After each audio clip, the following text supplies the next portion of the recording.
সকল প্রশংসার মালিক একজন, তিনি কে? ইমাম বাইহাকি বলেন, আল্লাহর হাবিব সাল্লাল্লাহু আলাইহি ওয়াসাল্লাম ইরশাদ করেছেন, ইন্না লিকুল্লি শাইইন আরুস ওয়া আরুসুল কুরআনি সূরাতু আর-রাহমান। আলেম ওলামারা বলেন তো আরুস মানে কি?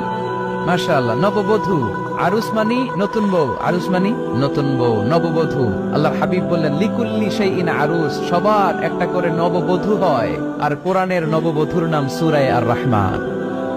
ইন্না লিকুল্লি শাইইন আরুস ওয়া আরুসুল কুরআনি সূরাতু আর-রাহমান।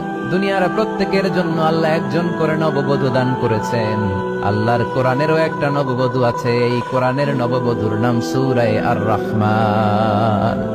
কোরআনের নববধূ, কোরআনের নতুন বউ, কোরআনের নতুন বউ। কেন আল্লাহ এত সূরা থাকতে, 114টা সূরা থাকতে আর রহমানকে কোরআনের নববধূ বললেন? এর কারণ, নববধূ যেমনি বাসর রাতে হাতে পায়ে আলতা মেখে, বেনারসি শাড়ি পরে, জুয়েলারি অর্নামেন্টস পরে, পার্লারিং করে, মেকআপ করে হাজবেন্ডের জন্য নিজেকে উজাড় করে সাজায়, ঠিক তেমনি আল্লাহ তাআলা এই দুনিয়াতে আমাদেরকে কি নিয়ামত দিয়েছেন, আর